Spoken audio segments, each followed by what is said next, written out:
El peso de las ideas. Muy buenas tardes a quienes nos escuchan por 1070 de AM, muy buenas noches a quienes nos verán a las 11 de la noche por C7 Jalisco, C7 Noticias 25.1 y el canal 7 histórico análogo, y muy buenos días a quienes nos escucharán mañana a 6 de la mañana por C7 Radio. Esta es La Báscula, el peso de las ideas, sin duda alguna la mejor barra de opinión de Jalisco y posiblemente del país. Estamos hoy es miércoles de economía con el doctor Juan Manuel Durán. Doctor, ¿cómo estás? Muy bien, Sergio, aquí. ¿Listos? ¿Austeros? ¿Austeros? Austeros, no por gusto. No, yo creo que hay que escoger esa austeridad. El día de hoy quisiéramos hablar, mucho se ha hablado, estos últimos, desde el regreso del año, a causa de los recortes que ha hecho el gobierno federal, y a causa sobre todo de la ley de austeridad que aprobó el Congreso del Estado, pues se ha hablado mucho de cuánto se va a ahorrar y bueno, qué es la austeridad, cuánto es el ahorro que se va a tener, etcétera. Entonces, bueno, el 1 de enero, para poner un poco de contexto, el 1 de enero pasado, entró esta ley de austeridad. ¿Qué es lo que hace? Pone fin a cualquier tipo de bono. Los funcionarios públicos ya no pueden recibir ningún tipo de ingreso extra que no sea su sueldo. 2, cualquier tipo de percepción extraordinaria, no se pueden contratar seguros médicos para los servidores públicos del Poder Ejecutivo, Legislativo y Judicial, ni los organismos públicos descentralizados, ni los 125 ayuntamientos. Entonces, no tienen percepciones extras a su sueldo, no tienen seguros y no tienen seguros de gastos médicos. Este seguro de gastos médicos, pues en los hechos termina siendo para el funcionario público, al no tenerlo y tener no es que queden descubiertos, siguen teniendo el seguro de pensiones o el seguro social y las coberturas de pensiones. La ley de austeridad también afecta rubros como la contratación de secretarios particulares, servicios de consultoría, asesorías, contratación de personal por honorarios, salarios, gastos en publicidad, servicios profesionales, científicos, técnicos y de asesoría, adquisiciones, arrendamiento de servicios, así como servicios de telefonía. Telefonía celular. Estas medidas representan un ahorro en las finanzas, según el secretario de Planeación, Administración y Finanzas, señaló en conferencia de prensa ayer que esto llevaría a ahorrar alrededor de 200 millones de pesos al gobierno del Estado, que bueno, pues este ahorro, que si bien se ahorra por la ley de estabilidad, se podría aplicar en otros espacios.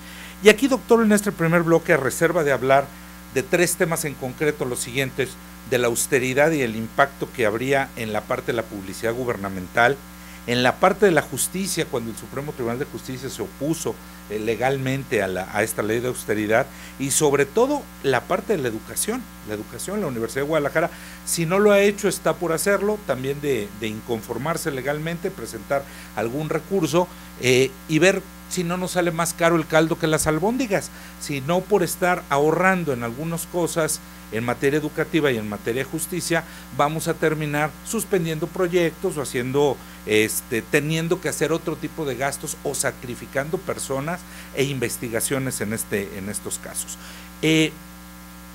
La austeridad, doctor, vista como está aquí, ¿cree que nos salga más cara de lo que pudiera aparentar, o cree que esta necesidad que tiene el ciudadano de ver que el funcionario público gane lo menos posible sea una justificante para que haya este tipo de recortes? Bueno, yo pienso que a la hora que uno revisa lo que usted acaba de comentar, pues no todo lo que se señala en esta ley sería del desacuerdo de la sociedad, por asumir, por ejemplo, la contratación de secretarios privados, pues como que, digamos, es un gasto que no se justifica, o los bonos que se entregan a veces a los funcionarios, pues no son siempre bien justificados. Claro. Y si a esto nosotros le agregamos algunas cuestiones como la publicidad excesiva y demás, pues parecería como que es poner un poco de orden en la casa para que no se den procesos que no son deseables. Pero hay otros que sí pueden afectar, como el caso de servicios científicos o técnicos, dependiendo de la naturaleza de los organismos de los que se hable y a los que obliga la ley. Y en ese sentido yo creo que una ley de austeridad tiene que tomar en cuenta no solo el aspecto contable, sino el aspecto estratégico del desarrollo. Y en ese sentido, como usted muy bien lo mencionaba, no es lo mismo para un sector educativo que para un sector de gobierno que está gastando en publicidad excesivamente. Creo que por un lado es como ordenar la casa, pero por el otro, si el mismo gobierno está propiciando mejorar el nivel en las escuelas, generar infraestructura y demás, pues no se justificaría de alguna manera el ahorro para una educación que no ha tenido buenos resultados. Entonces, estas cuestiones a mí me parece que son las que se tienen que analizar y seguramente cada uno de los organismos lo estará analizando en su contexto y en las mismas funciones internas con las que tiene que cumplir, ¿no? En este caso, doctor, uno de las grandes justificaciones que ha tenido la administración pública para tener bonos, para tener sobresueldos y para tener aumentos de sueldos ha sido que si no hay sueldos dignos en la administración pública para los altos mandos, una de dos, y esto lo dice la OCDE, lo dicen casi la ONU, prácticamente todos, si no hay funcionarios bien pagados o medianamente bien pagados, porque también está esta lógica juarista de la justa medianía que el servicio público me otorga, ¿no? Pero si no hay funcionarios medianamente bien pagados, pues se generan dos cosas, o que la gente capaz no trabaje en la administración pública, no le interese y busque solo trabajar en el privado. Por lo tanto, tengamos a gente pues como de segunda opción. Aquel que no pueda encontrar un trabajo en el privado donde gana más, terminaría trabajando en la administración pública. Segundo, que puede generar corrupción. O sea, está documentado que bueno, pues la gente puede buscar tener un ingreso extra de alguna forma dentro de de su puesto. O tercero, que que tengamos gente que nunca vaya a dar el estilo, o perdón, que tengamos gente de paso, gente que llega, se capacita, se prepara, absorbe todo lo que la función pública te pueda dar y en cuanto tiene oportunidad se va. Y entonces tenemos mucha rotación de altos funcionarios que termina la administración pública siendo una escuela de cuadros para la administración privada. Bueno, yo creo que visto de otra manera, este mismo problema, en la ciudadanía a veces hay una percepción de que hay salarios muy altos y que hay mucha diferencia con los salarios bajos. Entonces, un problema en sociedades como la nuestra es la desigualdad y en ese sentido debe haber como una regulación entre los salarios más altos de funcionarios y los más bajos, porque a veces en nuestras instituciones encontramos que hay salarios muy altos y hay salarios muy bajos y muchas de estas instituciones pues tendrían que hacer un esfuerzo, pero no es de ahorro, es un esfuerzo de reingeniería, más estructural. Claro. Y sobre todo a mí me preocuparía el caso de los jóvenes que entran por contratos y que no tienen asegurado su futuro laboral. Pues ya ni tan jóvenes a veces. A veces, la mayor, o sea, lo que tenemos no es precisamente una plantilla de gente de honorarios que esté trabajando, que sea joven, sino tenemos ya gente que lleva 30 años trabajando por honorarios y que nunca ha podido tener una plaza. Exacto, ese problema es un problema muy serio porque hay gente que le ha dedicado parte de su vida a estas instituciones y que finalmente no tiene una seguridad laboral. Entonces ese sería un problema, pero yo diría que ese problema no está realmente ligado con el ahorro, sino puede estar ligado con el ahorro en la medida en que una estructura mucho más jerarquizada, sin tanta diferencia, pudiera ahorrar dinero en salarios, porque los salarios van al consumo, no van a la inversión para generar empleo. Entonces, yo creo que esa podría ser una manera en términos estratégicos repensar esa estructura, porque también lo que usted dice, hay salarios que deben captar a profesionales de alto nivel que permita que desarrollen su carrera en estas instancias del Estado. Yo diría eso. Fíjese, doctor, una de las cosas que señala esta ley de austeridad es que se deberían eliminar o reducir sustancialmente los servicios de consultoría y asesoría. ¿Esto qué lleva? Que el funcionario público se volvería todólogo o con conocimiento de Wikipedia. Si de repente tengo que tomar una decisión estratégica de reingeniería, pues voy a bajar de internet un manual de reingeniería porque no tengo la posibilidad de contratar un despacho externo que sí tiene esa capacidad. A mí me contrataron para hacer televisión, no para hacer reingeniería administrativa. Exacto. Quiero hacerla, o el ISO.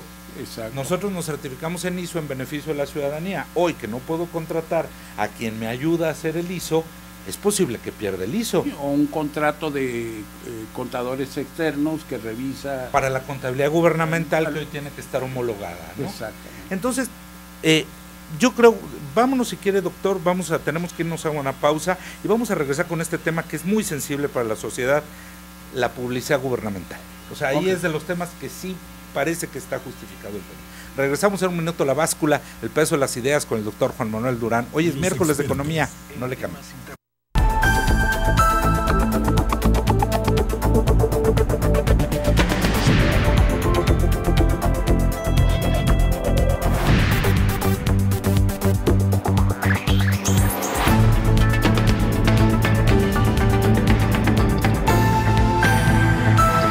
La Báscula, el peso de las ideas. Regresamos a La Báscula, el peso de las ideas. Estamos hablando de austeridad. Y bueno, uno de los temas que se tocaron, estoy con el doctor Juan Manuel Durán, y uno de los temas que se tocaron o que toca esta ley de austeridad son topes muy claros para los gastos en publicidad gubernamental, ¿no? Sí. Hay mucha gente que los gastos de comunicación gubernamental han estado en el ojo del huracán desde hace mucho tiempo. Vicente Fox hizo un uso excesivo de él y a partir de ahí los gobernadores los empezaron a utilizar también de manera pues a veces excesiva, y bueno, se le pone un tope y se dice que no podrán rebasar el 0.3% del presupuesto autorizado. Y aquí es donde empieza a haber una serie de dudas, porque, por ejemplo, hay una serie de gastos. Una cosa es la difusión de las acciones de gobierno, sí, la que se hace a través de spots, por ejemplo, el programa Mi Bici, los de bienestar, etcétera. Y otra es cuando se tienen que publicar, por ejemplo, donde el CIAPA tiene que publicar las colonias a las que se les va a cortar, ¿no? Cortar el agua. Al CIAPA no se lo van a regalar los medios. Digo, está Canal 7 y a lo mejor nosotros estamos obligados a hacerlo y nos encanta, pero los medios comerciales no le van a regalar el tiempo. No, claro, y por supuesto que en estos casos es muy importante que se pudiera hablar de lo que sí se permite y no se puede permitir en esa publicidad, porque efectivamente en esos casos donde se informa a la ciudadanía de asuntos trascendentes, que sí exceptúa los que tienen que ver con salud, protección civil y seguridad pública, pero también lo que tiene que ver con educación, con lo que tiene que ver las preinscripciones, las inscripciones. O sea, la Secretaría de Educación Pública va a tener que hacer también publica limita lo de redes sociales. Así es. Entonces dijeras, bueno, no puede hacerlo en ninguna de las plataformas. ¿Cómo se van a enterar muchos de los papás que están acostumbrados a saber que ya vienen las prescripciones a través del radio o a través de la tele? Va a ser muy complicado que se den cuenta, y pensar que los medios de comunicación en general van a migrar a hacerse responsables y van a decir, no, en los temas de educación y en los temas de cultura, por ejemplo, vamos a dejar de ganar dinero y le vamos a dar espacio. Pues eso no va a pasar. Claro que no, por supuesto. Y en ese sentido, pues estos problemas se presentarán en cada uno de estos casos. Y bueno, más que el acceso a Internet y el acceso a la información, se convirtió en derecho constitucional. Sí, que ese es otro de los puntos. Hoy está comprobado que la acción gubernamental tiene 3 círculos. un círculo en el cual se diseñan las políticas públicas, otro círculo donde se consensan las políticas públicas que se diseñan, y un tercero donde se comunican. Si alguno de los tres círculos no está equilibrado, si haces una muy buena política pública pero no la consensas, no importa que la comuniques bien, los actores no la van a validar. Si haces una mala, por más que la consenses y la comuniques bien, no va a funcionar. Y si tienes una muy buena y está consensada pero no la comunicas tampoco. Los legisladores, en este caso, le están dando, por lo menos en este tema, por esta animadversión a la publicidad gubernamental, terminaron pegándole absolutamente a todos los ejercicios de difusión de las acciones de gobierno. Sí, y lo que pasa es que ponen lo cuantifican, 0.3% de su presupuesto. El problema es que ahí es un criterio contable y no cualitativo de la acción. Y entonces se fueron por los criterios contables pensando en el ahorro sin tomar en cuenta la parte estratégica de esa comunicación social, de esa comunicación pública también, ¿no? Sí, era un trabajo mucho más fino. Y bueno, pues por lo pronto esto ha sido de los temas que han llevado a que varios de los algunas de las áreas, como el Supremo Tribunal de Justicia o en este caso la Universidad de Guadalajara, lo dejamos para los siguientes bloques, pudiera inconformarse legalmente, pero vamos a dejarlo ahí. Uno de los temas, doctor, es este asunto.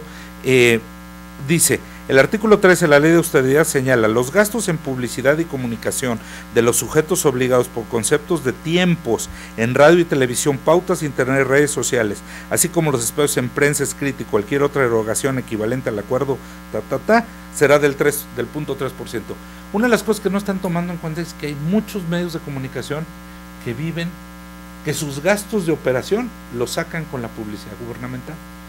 Así es. Entonces, ¿qué va a pasar con muchos de estos medios? ¿Van a dejar de recibirla? Pues no lo sé. Yo no creo que estén contentos con este tema. Y bueno, a final de cuentas, como los partidos políticos siguen recibiendo gratuitamente la publicidad a partir del INE, por ser tiempos oficiales en los otros medios, los gobiernos no tienen esa oportunidad. Los gobiernos los gobiernos estatales, el gobierno federal sí puede hacer uso de los tiempos oficiales y de los tiempos legales, el gobierno estatal no.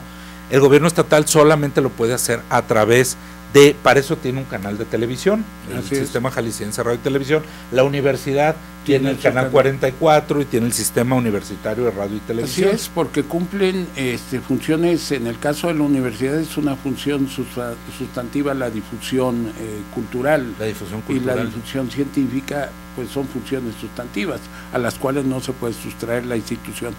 Pero visto, por ejemplo, con el último enunciado de lo que se gastó en el último año de Felipe Calderón, 8,429 millones de pesos, pues así visto en términos generales sí es muy recomendable la austeridad, pero esto tiene que ser cualitativo, porque efectivamente habría que ver que ese gasto seguramente fue a muchas campañas con objetos no realmente sociales, de educación, de conocimiento científico, de información en salud y demás, que obviamente se podría entender que un ahorro posible en estos recursos se puede dar, pero visto en términos globales, pero ya en términos particulares del Estado de Jalisco habría que analizar, ¿verdad? Porque sí, habría que ver también cuánto es mucho lo que se haya reducido. Ahora, sí ha habido un exceso, doctor. Sí, los gobiernos, el federal ha abusado, el gobierno estatal ha abusado del gasto en publicidad. Uno de los puntos donde la gente creo que está más molesta es aunque la ley lo prohíbe, casos como el del Partido Verde, que utiliza los tiempos oficiales para brincarse la ley, no importa que el Instituto Nacional Electoral les diga que bajen sus materiales, ellos siguen poniéndolo en el cine, en esto, etcétera, pues sí justifica o lleva a justificar que la gente esté molesta con los partidos, con los gobiernos y con los medios de comunicación, porque se ha convertido en un círculo vicioso de información gubernamental. Aquí en este punto pareciera el más justificado de austeridad o de ahorro. Sí, pero cuando se trata de la comunicación pública y con objetos muy sensibles hacia la sociedad, pues no se puede detener la comunicación. Claro que aquí hablamos de 8,000 millones en el periodo de Felipe Calderón, pero cuando se refiere a la ley de Jalisco habla en totalidad de 200 millones. De 200 millones. Entonces sí, que esa es la otra discusión. Si 200 millones es un ahorro como sustancial para que tenga, o sea, se va a tener que despedir gente por honorarios, se va a tener que rebajar sueldos, se van a tener que hacer muchas cosas para llegar a esos 200 millones de pesos. Y cuando se despide gente, los diputados a lo mejor no vieron que lo que están haciendo o lo que se va a tener que hacer es que no es al funcionario, no es al director general, al director de área, es al funcionario del nivel 5, al que vas a terminar afectando, que gana 4,000 pesos o 5,000 pesos al mes, ¿no? Por más que nos bajaran a todos los funcionarios, digamos, de alto nivel, que tampoco ganamos, bueno, yo me acuerdo, o sea, cuando yo era director general en la federación, en el gobierno federal, yo ganaba 98,000 pesos libres. Aquí gano 41,000. Gano menos de la mitad de lo que ganaba en el gobierno federal, menos de la mitad de lo que ganaba en Puebla también. Pero yo lo acepté. Claro. Yo lo acepté y bueno, pues era un reto y así fue.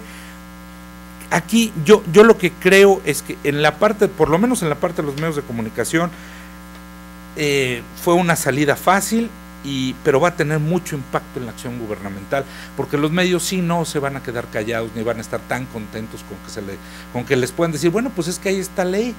Sí, y sobre todo que los criterios que están detrás de la ley, yo insistiría, son muy contables y poco estratégicos. Yo creo que habría que haberlos cualificado y tratar de cuidar la estrategia de desarrollo, porque se trata del Estado y está encaminando un modelo de desarrollo con bienestar social. Sí, a final de cuentas es inversión. Esto se ve, esta austeridad se ve reflejada de alguna forma en menos empleos y en la generación de menos riqueza. Así es. Doctor, vámonos a una pausa y vamos a regresar a hablar de si funciona la austeridad en materia de justicia. Así es. Que es uno de los puntos que por lo menos ahí me queda la duda si efectivamente termina si no nos sale más caro el caldo que las albóndigas, por lo menos en justicia, y finalmente veremos el de la educación, que es el que más me preocupa a mí. Regresamos a La Báscula, el peso de las ideas, sin lugar a dudas, la mejor barra de opinión de Jalisco y posiblemente el país.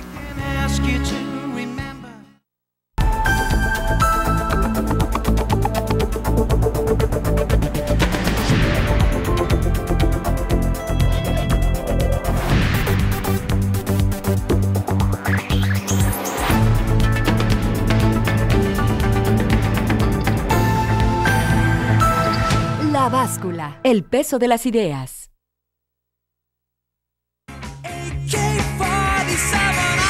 Regresamos a La Báscula, el peso de las ideas. Estamos con el doctor Durán en nuestros miércoles de economía. Doctor, seguimos hablando de austeridad y tratando de entender si no nos sale más caro el caldo que las albóndigas en este tema de austeridad, por lo menos al ciudadano común, cómo le funciona. Por más que quiera vengarse de un gobierno que no siente que le funciona, si no va a terminar costándole más caro, ¿no? Y uno de los temas controvertidos fue el Supremo Tribunal de Justicia del Estado de Jalisco interpuso una controversia constitucional contra esta ley de austeridad que aprobaron los diputados. Lo aprobaron el pleno de los magistrados. Ellos argumentaron que la ley afecta las prestaciones del Poder Judicial, primer punto.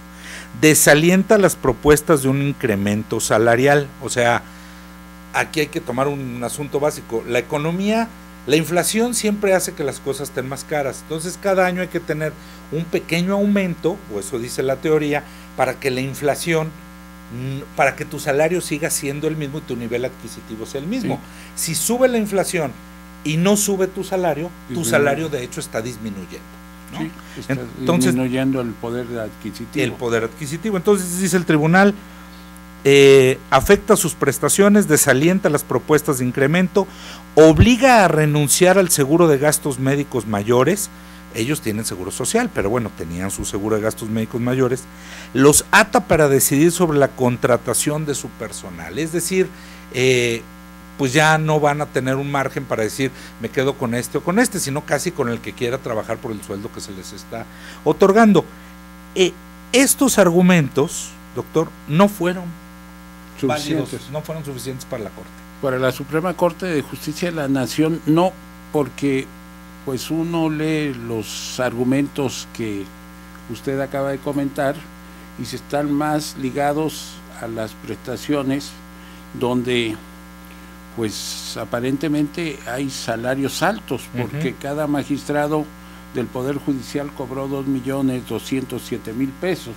Entonces el gasto de... Al año, sí, claro. Pero el gasto de seguro médico mayor también se pagaba adicional a esos salarios, y entonces ellos alegaron más los bonos, más los bonos que ahora están prohibidos, y el personal que ellos contrataban, ¿no? Entonces ya no van a tener secretarios particulares, ya no van a tener y contrataban personas por honorarios que ya no van a poderlas contratar.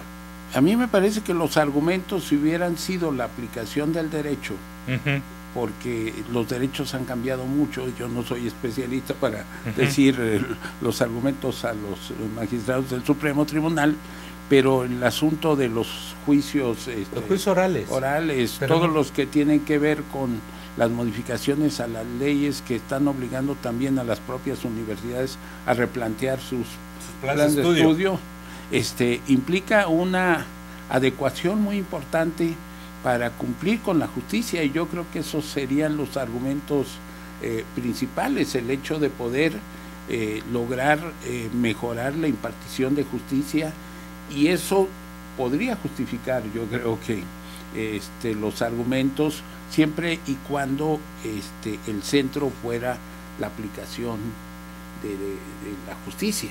Sí, aquí el tema es, y uno de los puntos uno de los puntos que plantea es que hay una intervención entre poderes, que el Poder Legislativo no debería de meterse en lo que determina el Poder Judicial, en lo que debe determinar, y en los hechos está interviniendo. Exacto. Pero bueno, es una lógica de equilibrio de poderes. Sí. Con esto el Legislativo está afectando o controlando, utilizando sus facultades de control, tanto al Poder Ejecutivo, al Gobierno, como al Poder Judicial y los jueces.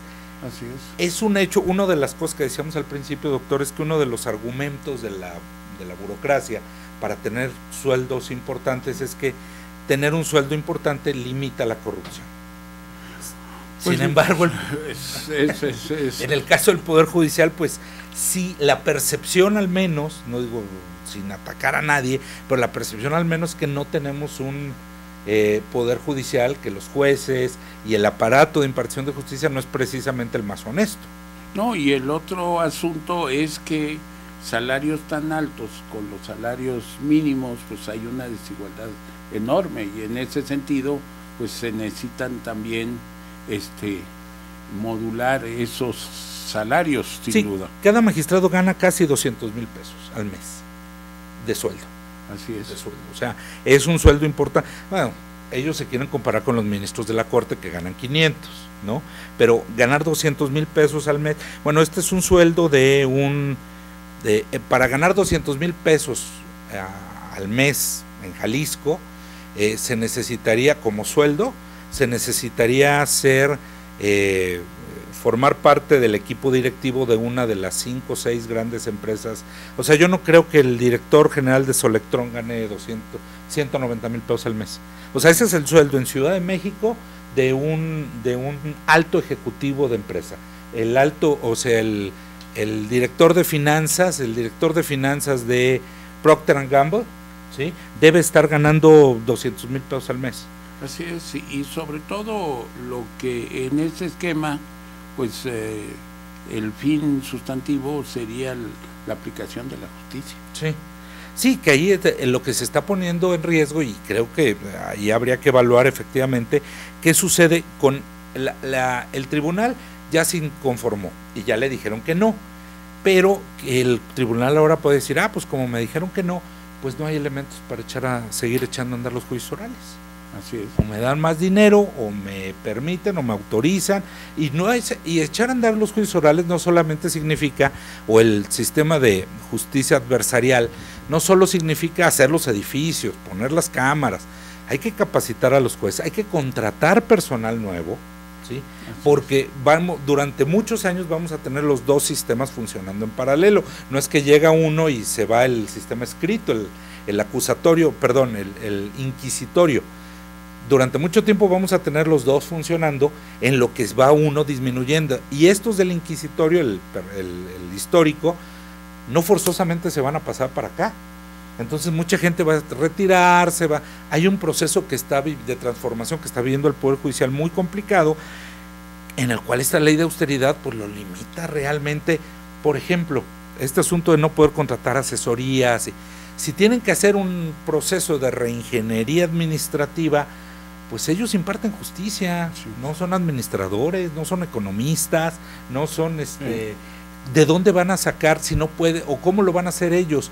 Va a haber alguien que les regale el trabajo para que puedan hacer esas economías que se necesitan. Yo lo veo complicado, doctor. Muy complicado, y sí necesitarían, por supuesto, otra vez, no está como considerado en términos estratégicos la ley, y a la hora de aplicarla, efectivamente las funciones que tiene el Supremo Tribunal también se podrían ver afectadas en la parte sustantiva, sí, ¿no? Sí, porque el criterio es contable de la ley, y entonces esto que usted dice, por ejemplo, la contratación que pudieran tener de especialistas o de alguna empresa en términos de reingeniería, de organización, etcétera, pues por supuesto, o asuntos contables, pues no podrían hacerlo, porque si rebasan ese porcentaje, pues ya no está autorizado, ¿verdad? Ahora, la justicia es una de las facultades reales, las regalianas que le llamaban los clásicos, ¿no? El Estado tiene que hacerse cargo del cobro de impuestos, tiene que hacerse cargo de la seguridad y la justicia y de las relaciones con otros estados. Eso es lo mínimo que tiene que hacer un Estado. El Estado no se tiene que encargar del desarrollo económico, ni del agropecuario, ni de la educación. O sea, no es facultad. El Estado sí se tiene que hacer cargo de cobrar los impuestos, de dirimir los problemas entre los particulares y de procurar justicia y de las relaciones con otros. Esto limita, la justicia, y no es, a lo mejor también ha habido una serie de excesos en el Poder Judicial que han llevado a que sean mal vistos por la ciudadanía y que se aplauda que los metan en cintura, pero no nos sale más caro el caldo que las albóndigas, insisto.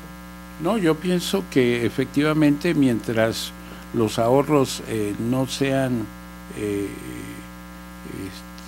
en términos del deterioro de la aplicación de justicia, podrían ayudar, pero lo que se ve es que estos ahorros pueden afectar las funciones sustantivas. Pongamos un ejemplo, un grupo de secretarias que se quedaban a organizar los expedientes 2 horas más o 3 horas más de su jornada laboral, y que con eso se ganaban pues unas horas extras o un bono de productividad o alguna cosa, pues ya no se los van a poder dar, y el ya no podérselos dar, pues ellas se van a ir a las 2 de la tarde y van a buscar otro trabajo. Sí, o la misma necesidad que la expansión de los juzgados, las nuevas instalaciones de la ciudad judicial, que implica mayor personal para poder atender, pues no se va a poder darles empleo a los muchachos que se estuvieron contratando para que se hicieran cargo de apoyar, digamos, determinados juzgados. Exactamente. Sí, si pudiera generar en el Poder Judicial un asunto de desempleo importante, porque eso sí es una multiplicación clásica. Aumenta la población, aumentan los conflictos entre la población, por lo tanto aumentan los juicios, ¿sí? Y aumentando los juicios tienen el Poder Judicial que necesitar más apoyos, más personal, más tecnología, más equipo y demás. Claro. Con esto se le está limitando, y por lo tanto, pues no sería lejano que también se viera afectada, y diciéndolo, asumiendo que que es una especulación, pero no es lejano que lo que se ve afectado a final de cuentas sea la impartición de justicia. Así es, porque también el uso de tecnologías en la justicia es muy importante ahora con los procesos de digitalización, sí, para poder también ahorrar espacio, tener el acceso más fácil a los expedientes, en fin, hay muchas posibilidades que el uso tecnológico pueden facilitar en los procesos de justicia. Doctor, nos tenemos que ir a una pausa, pero regresemos al que para mí es el punto más crítico, la austeridad en la educación. ¿Es válido ser austeros en materia educativa? Regresamos en un minuto a platicar de esto, si le parece bien. Yo no creo, pero ahorita regresamos.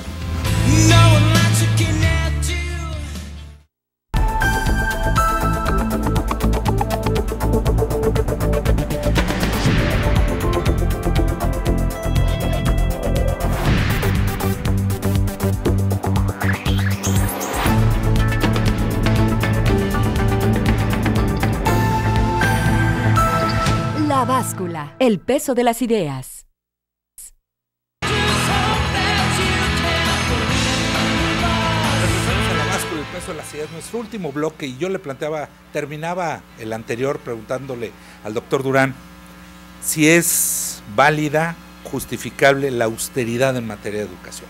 Y se lo digo, doctor, porque el equipo jurídico de la Universidad de Guadalajara está analizando interponer un recurso legal en contra de la ley de austeridad. Apelaron ante la CEPAF, o sea, le presentaron un recurso administrativo, algunos puntos donde quieren que la ley no les aplique en el caso específico a la Casa de Estudios. El rector argumentó que la iniciativa está mal planeada, ya que atenta contra la autonomía de la universidad. Es un punto importante. La autonomía quiere decir que una vez dado el presupuesto, una vez analizado las decisiones de cómo se maneja internamente.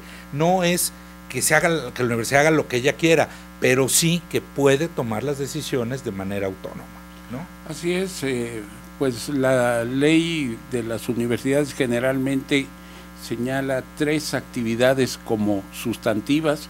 Una es la docencia, que es muy importante, que es todo lo que tiene que ver con la formación. La otra es la investigación y la otra es la difusión de la cultura. Estas 3 funciones sustantivas pues son las que tiene que encargarse la universidad y que la hacen distinta en su funcionamiento, porque las universidades funcionan por órganos colegiados.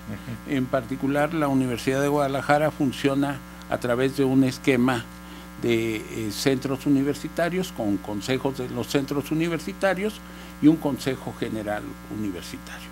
Y las decisiones, como lo marca la propia Constitución, de las universidades están en un apartado del tercero constitucional donde se rigen no fuera de la ley, sino dentro de la ley, conforme, digamos, a las normas universitarias y a sus funciones sustantivas. Entonces lo que sucede es que una ley como esta pudiera afectar alguna de las funciones sustantivas. A ver, vámonos una por una, doctor. ¿Cómo podría afectar la docencia? Bueno, la docencia, hay un esquema que tiene que ver fundamentalmente con la formación y el crecimiento de la matrícula. Entonces, la universidad está tratando de incrementar los espacios de docencia y, por supuesto, pues esta ley podría afectar ese funcionamiento. Acuérdese que la contratación, que no se pueden hacer contrataciones. No, y no se trata de tener más profesores, sino tener mejores profesores. Bueno, eso significa capacitarlos, que tengan maestrías, doctorados, vayan a cursos de actualización, claro, tengan capacidad, becarlos y tener los becarios en el extranjero, cumplir con los convenios académicos que se tienen, digamos, de investigación. Pero, digamos, podría afectar en algún momento la matrícula y se pueden encontrar, digamos, elementos que puedan afectar la matrícula, que también es una política del Estado el ampliar la cobertura de la matrícula.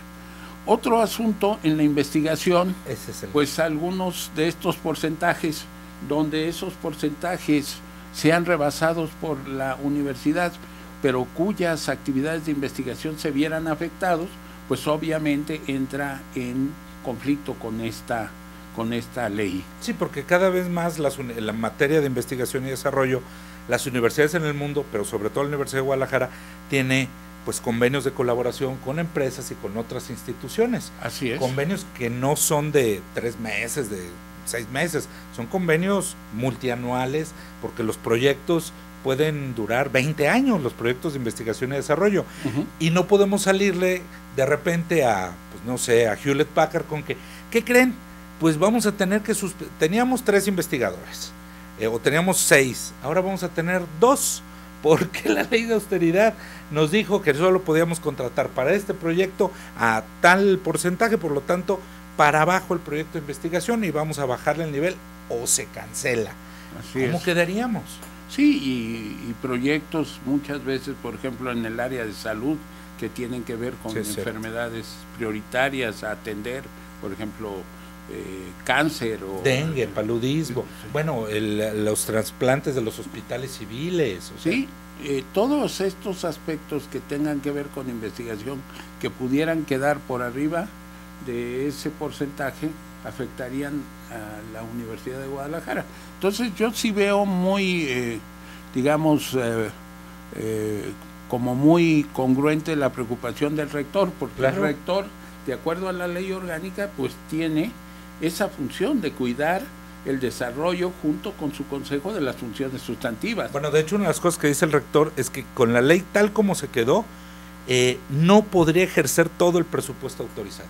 Es decir, ya me dieron 1,000 pesos, pero resulta que con su ley solamente me voy a poder gastar 700 y voy a tener que ahorrar los otros 300.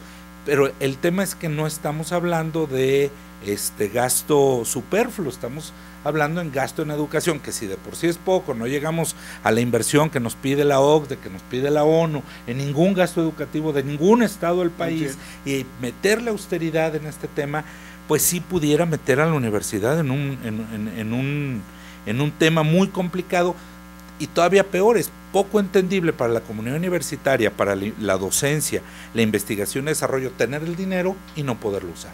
Así es, porque muchos indicadores también están ligados. Por ejemplo, los indicadores de desempeño que tienen que ver con el desarrollo de la institución, por ejemplo, el número de investigadores nacionales, su producción, una serie de resultados de investigación, pues no se podrían cumplir y los indicadores de resultados no estarían bien aplicados en términos de ese presupuesto.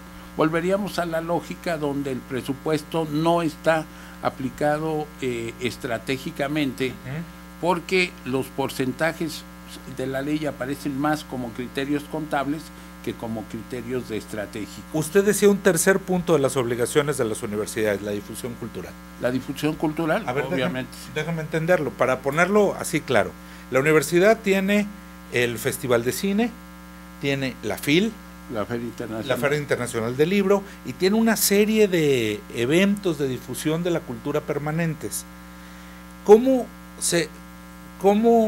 le podríamos decir a Inglaterra, el país invitado de la FIL, que resulta que teníamos tal presupuesto y que lo invitamos asumiendo que vamos a poder colaborar para que venga de Inglaterra tales autores a estos, en lugar de tener toda la expo, pues solo vamos a poder pagar la mitad, porque existe la ley de austeridad? Bueno, lo que sucedería en estos esquemas es que lo que rebasara este tope afectaría a la universidad y entraría en contradicción para poder aplicar esta relación con estas actividades culturales, que van de ida y vuelta siempre. Por ejemplo, cuando viene un país invitado a la Feria Internacional del Libro, invierte ese país aquí. Claro. Y invierte de manera muy importante. Hay una serie de efectos secundarios que se generan. Viene una delegación, vienen profesores de las universidades. Cuartos de hotel, comida, restaurantes, transporte, todo eso. Y futuras relaciones de Jalisco con las universidades de Inglaterra. Claro. Y entonces todos estos procesos tienen, digamos, beneficios difíciles de cuantificar en términos de valor, pero muy importantes en la derrama inmediata, pero luego efectos en el futuro y en las relaciones de las instituciones. Sí, en el caso de la educación, una de las cosas que no se ha analizado nunca es que la educación es productor de riqueza. Así es. Sí, poco se ve ese enfoque. Si lo vemos nada más, los docentes, invertir en una mejor matrícula en la universidad significa tener mejores profesionistas que mejor trabajen en el mercado, que generen más riqueza, ganen más dinero. Invertir en investigación y desarrollo significa darle al mercado, a la comunidad en general, los elementos de innovación que necesita para poder vivir mejor. Y eso significa dinero. Y último, la difusión de la cultura se ha convertido en uno de los grandes motores del Estado en términos de desarrollo. En términos de desarrollo económico. Es pegarle o tener austeridad en la Universidad de Guadalajara, por lo menos en mi opinión, sí nos está llevando, digo, en justicia habría algunos temas, pero en la universidad yo sí creo que estamos en el riesgo de que aquí sí nos salga más caro el caldo que las albóndigas. Bueno, yo diría que en términos generales la ley de austeridad, pues en el asunto de la justicia, la aplicación estratégica de la ley sería lo más conveniente.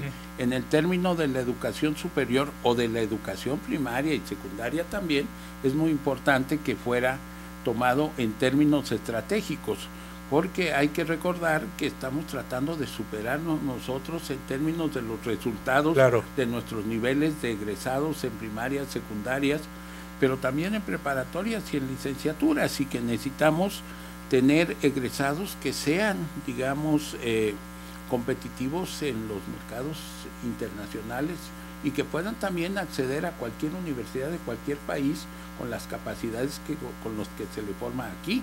Y eso es lo que nos va a poner en un mundo y en mejores condiciones. Si nosotros no, hablando de austeridad, limitamos esas posibilidades, pues no se verá el futuro claramente. Sí, por lo menos deja más dudas de los temas. Déjenme terminar, nos queda un minuto, déjenme terminar el programa por una llamada muy interesante de don Eugenio Marín Hernández. Nos dice: las instituciones son decrépitas, diseños de cuando todo era un pequeño pueblito, sin hackers ni mafiosos, procreados por el mismo sistema. Nunca va a acabar la corrupción porque no hay educación en ese sentido, y menos la instrucción cívica contemplada en el artículo 31 de la Constitución Federal. En este país cada quien se rasca con sus propias uñas. Entonces, don Eugenio, le agradecemos mucho su llamada. Esta fue La Báscula, el peso de las ideas, con el doctor Juan Manuel Durán. Hoy tuvimos una clase de economía de primer nivel, por favor no se lo pierdan. Y doctor, nos vemos el miércoles de la semana que entra. Con muchísimo Esperemos gusto, que con menos Sergio. austeridad. Esperemos con menos austeridad, mejor dirigida. Mejor dirigida, y sobre todo que no afecte el funcionamiento estratégico de las instituciones. Muchas gracias, doctor. No, al contrario. Muchas gracias. La Báscula, el mejor programa de opinión de Jalisco y posiblemente el país. Gracias.